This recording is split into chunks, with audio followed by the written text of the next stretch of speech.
Now, our next guest started as a programmer for a company I imagine everyone in the room is familiar with, Atari. Now, it wasn't long before he went to co-found Activision and produced some of the most popular games of all time. Please give it up for Mr. David Crane. Come on out, Mr. Crane.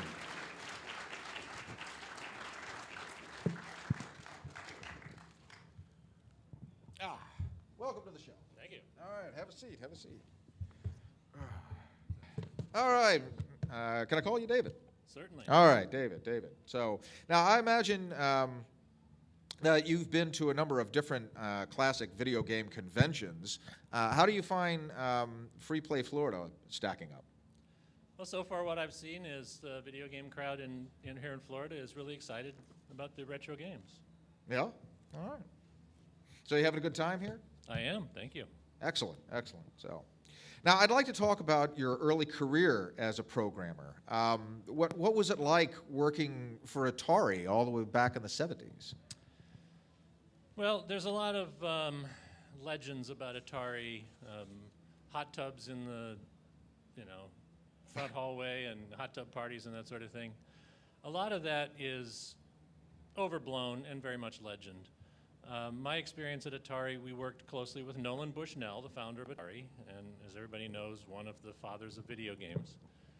And Nolan was a great person to work with. He had this, his favorite keyword was the word neat. He would look at something, and if he said, that's neat, then it was going to be funded and we'd end up creating it. So he was making product decisions based on the things that he thought was neat, and enough people liked the same things that he liked that Atari did very well. All right, wonderful. So now in 1979, you left Atari and you went on to co-found Activision, correct? So while there, you helped create some of the company's most popular titles, such as Dragster and Grand Prix and Kaboom, and of course, Pitfall. Now, is there a particular Activision title that stands out as your favorite?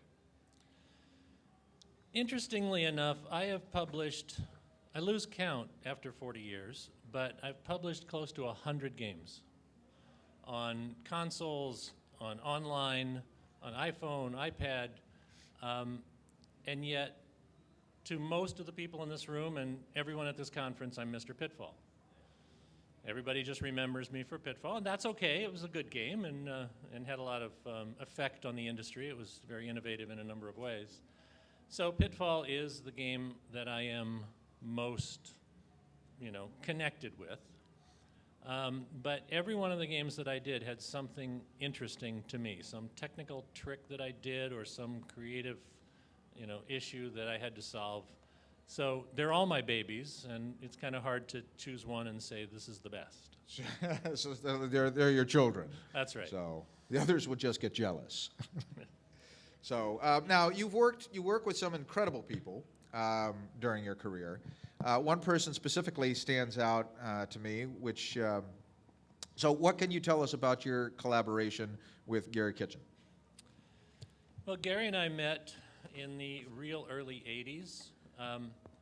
At Activision, we had an interesting philosophy that we developed almost accidentally. We put 4 or 5, maybe 6 in the absolute most, creative people in one room. And a lot of the games that were created were collaborations of that small group. Uh-huh. But Activision had to grow. And how do you grow if your design group has to stay at 5 people or maybe 6 at the most? And Garry and his brother and other people were already working together in New Jersey, 3,000 miles away from us in California. And we ended up setting up an Eastern Design Center that was part of Activision that Garry ran, and they worked on games at their design center. We worked on games at ours, and we opened several others. Turns out that it's a very successful way to make creative products, and in fact, there's been a Harvard Business School study on how to do this, and a lot of other companies kind of follow the same idea of putting a bunch of creative people together. So Garry was the lead guy over there, so I spent a lot of time working with him. And we ended up working together so much that we've collaborated on dozens of games for 30 years since. That's terrific. Well, it just so happens that we have Mr. Garry Kitchen here with us. So let's just bring him on out, one of the greatest video game developers of all time, Garry Kitchen.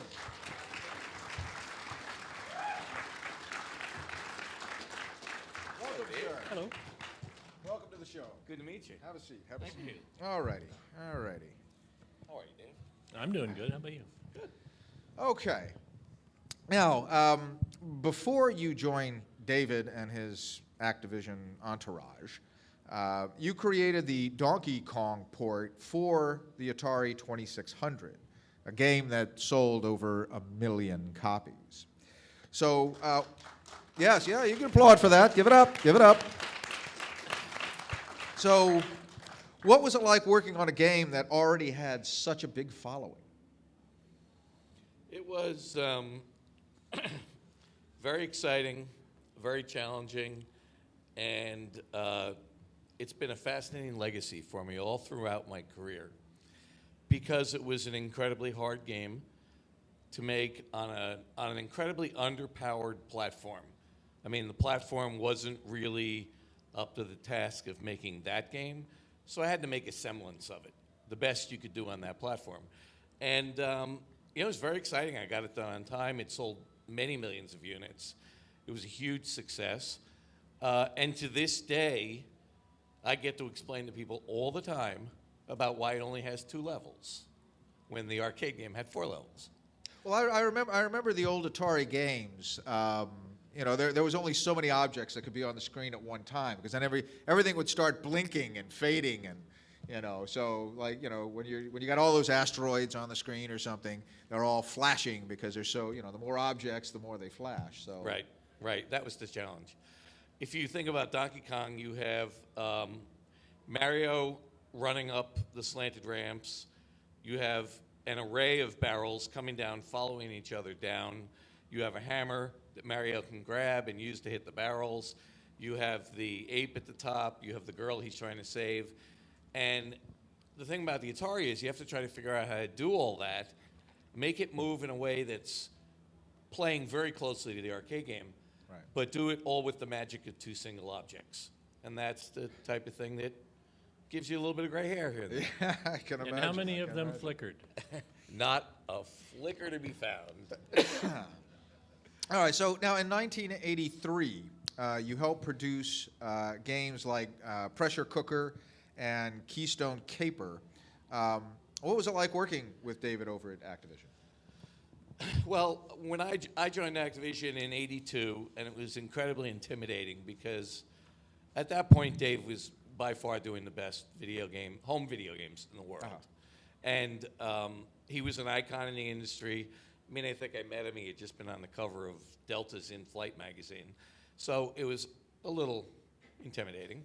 But I met him, and we started collaborating together. I was just starting Keystone Capers at that time, and because I had come off Donkey Kong, I, for whatever reason, started Keystone Capers. If you guys know the game, I started it originally as a vertical game, climbing the side of a building, chasing a crook going up through a department store. Dave came out, and it was the first time we creatively spent any time together. And he said, you know, I did this game. It was some jungle game. I don't know if it ever sold very well. But he said, and that game I went side to side. Oh. So take a look at this one, which was Pitfall. And I said, yes, side to side works good. So I switched the game. I changed from vertical to horizontal, and obviously we liked the way it turned out.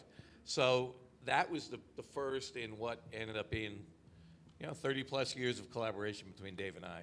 Oh, all right. Well, that's terrific. That's terrific. So, yeah, go ahead. You can applaud that. You can applaud that. Okay, so in 1989, you two teamed up on a game for the Nintendo Entertainment System called A Boy and His Blob. Now, even though I've traveled across the universe, I have yet to visit Blobolonia. So, what can you tell us about this strange planet and its residents? That was an let's- amazing let's- project. Let's start with the blob. The blob was actually patterned after or inspired by two characters from the Herculoids universe called Gloop and Gleep, which were shaped. Actually, the Herculoids used to play on the same show as my original incarnation back in the right. '60s, Hanna-Barbera. That's absolutely right. Well, that's a good point. Yes, and Gloop and Gleep were shape changers. One was adult, and the other was a child blob, I guess. And what kid didn't dream at that time of having a blob for a pet? A blob that could turn into anything, could beat up the bullies, and whatever. You have this sidekick. So I was thinking about what kind of a game can I make, and I'd done Pitfall, which was a jungle adventure, and there were other games being done on home computers that were tool-using adventures where you think about those games where you're playing along and then you say, wait a minute, I need a different gun, or I need a shovel or whatever, and you'd open up an inventory, and you'd go and you'd select the thing that you're carrying that you want to use now, and then you close the inventory and you continue on with the game. It bothered me that was a break from the game flow to have to go and look at your inventory. So I started thinking about this shape-changing blob that you see on the screen there, and he is basically the tool that you have in your adventure game. So it's a tool-using adventure game, it's a sidekick game, it's a buddy game, but basically by feeding the blob different flavors of jelly beans, don't ask me why, he would turn into different things. You feed him a licorice jelly bean, he turns into a ladder, and then you can climb the ladder. So you can basically navigate through this adventure with this special way of creating an inventory. So I'm having this thought, and I'm living in California, Gary's in New Jersey. Most of our career we were that way. And I get him on the phone, and I start telling him this story, and it's an intriguing story. And so we start working on it. I had done a demo. I'd had a bouncing up and down blob that would follow my little boy around. I'd done all the art for that temporarily. And everything looked really good. But to do it, we had this horrible deadline, and there was no way we were going to be able to do it, or no way I was going to be able to do it without help. There was really no way that Garry and I were going to be able to do it without having people, the entire company, contributing and helping make the game work. But, we developed the game along those lines. Well, anytime you do a game, you have to come up with a storyline for the game, if only for the manual. And so we started thinking, well, he's eating jelly beans. Well, that's all sugary. And created this whole concept of, oh, I get it. He comes from the planet. We're going to call it Blobolonia. And in the planet, the evil emperor has stolen all the vitamins on the planet. And so everyone is eating candy and junk food. And, we go on and on and on. And when you start telling that story, people look at you like, what drug are you taking? But that you develop this kind of a story. So Blobolonia was the place where the blob was from, and he came to Earth to help the boy navigate an underground cavern in order to collect treasures, in order to go to a health food store and buy vitamins and fly them back to the planet Blobolonia and defeat the evil emperor. Save the planet with the vitamins. We were way ahead of our time. Sounds like my kind of blob. That's excellent. That's excellent. Crime-fighting blob. That's I'm going to replace Jan and Jace and take on blobs. So now, as you might imagine, I am a huge fan of animation. So I got to ask, what was it like developing games like Bart versus the Space Mutants or Bart versus the World? Now, when I refer to Bart, if any of those that don't know, we're referring to Bart Simpson of The Simpsons. Ay caramba is right. Don't have a cow, man. I got a call from an executive at Acclaim the day before the first Simpsons episode was going to show. It was a Saturday, and on Sunday was the episode. And he said, watch this show. Tell me what you think. I want you to do a video game. And I watched the first show, and I thought it was brilliant. Other people I knew thought it was inappropriate. But back, you look at it now, it's pretty calm. Back then, it was inappropriate. Well, you called me, and I remember I watched it as well. I was instructed to watch it. And I said, they are at this line of appropriateness they could so easily topple over that line, and if they do, we're going to be in trouble.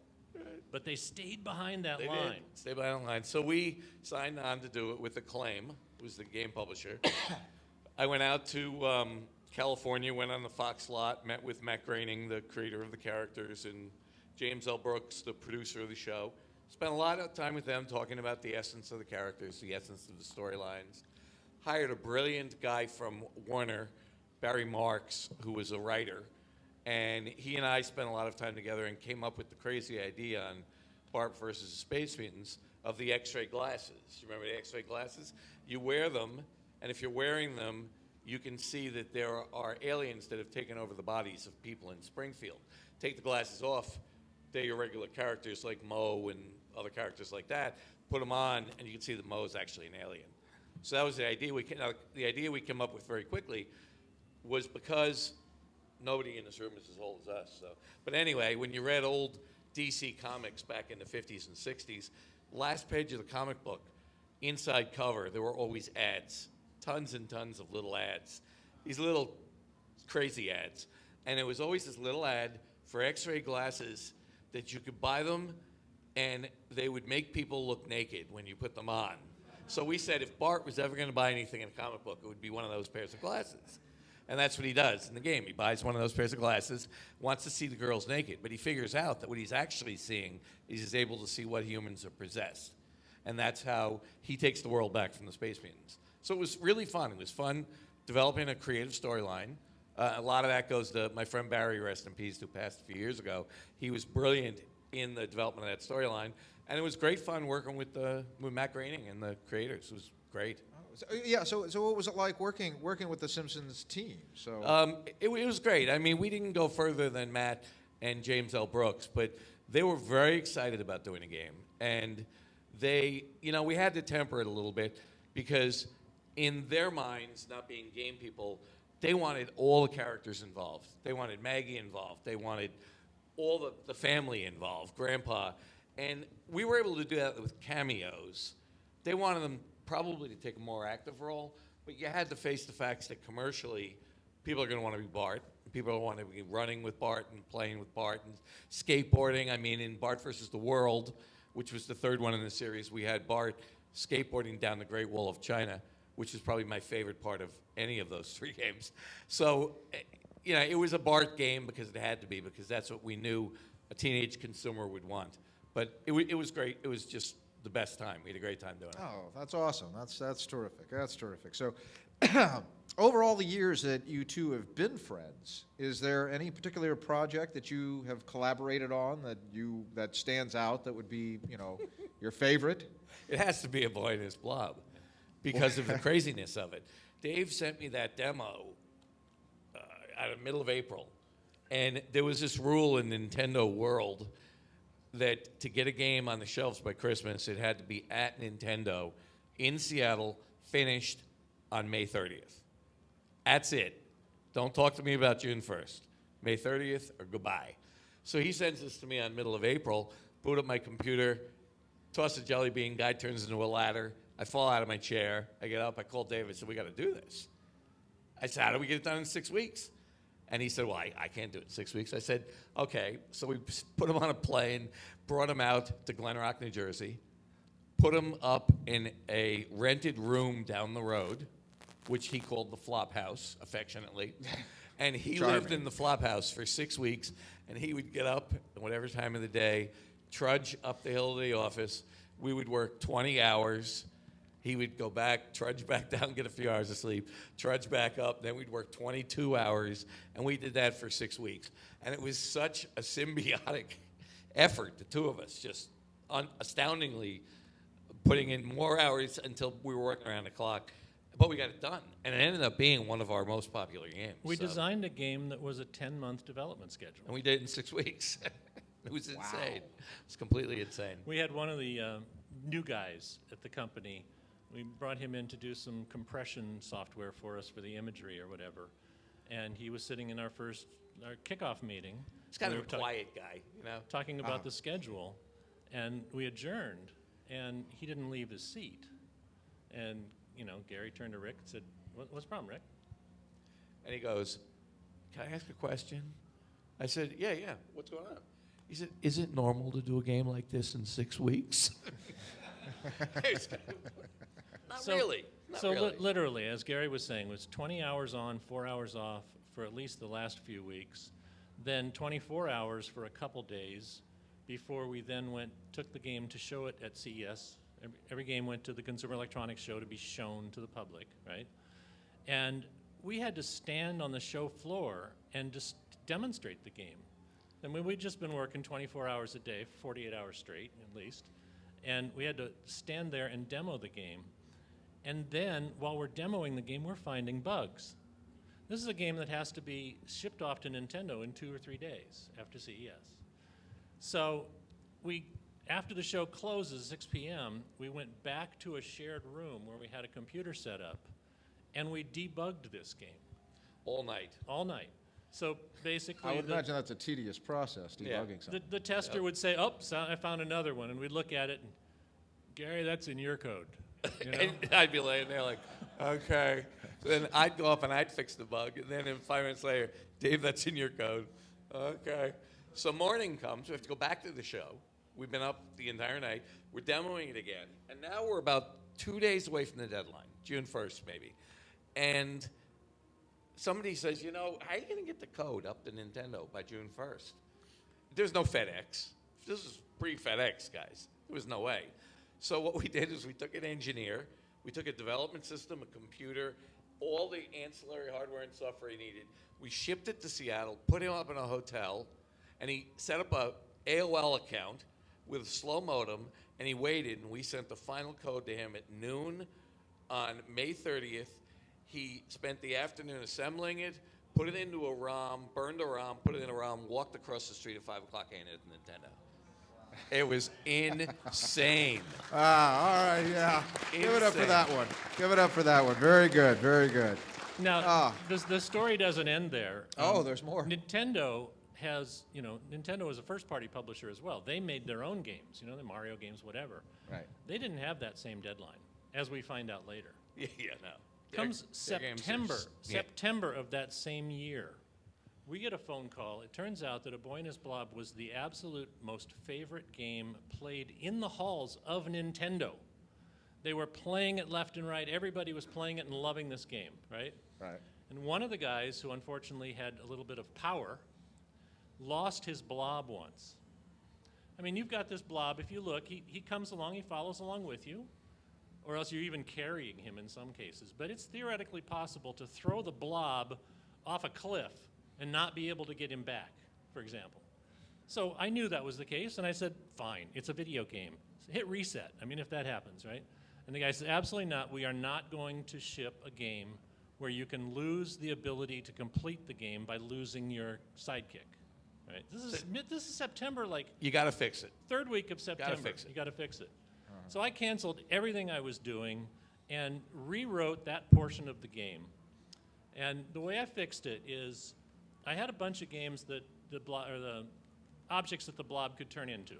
Licorice made him a ladder. Strawberry made him a bridge. I tried to come up with some pun or alliteration that made sense. Strawberry Bridge sounded like a Beatles song. And so I had all these things. And there was this, if you fed him a grape-flavored jelly bean, he would turn into a brick wall. The grape wall. The grape wall of... There it is. So it didn't have much use in the game. It would stop things from rolling or whatever, and it really didn't have much play. So there's a wall graphic in the ROM, but it's not being used anymore. It was abandoned. The grape jelly bean was turned into the flavor ketchup, a ketchup-flavored jelly bean. Okay. And if you threw Blob a ketchup-flavored jelly bean, he refused to eat it. Wouldn't eat it. He'd turn away He'd oh, scowl, God. and he would scowl at It's you. like a Harry Potter jelly bean. But Yes. if he is Booger. exactly, but if he is on a different screen and you toss a ketchup jelly bean, when it lands, the blob would catch up. Catch up.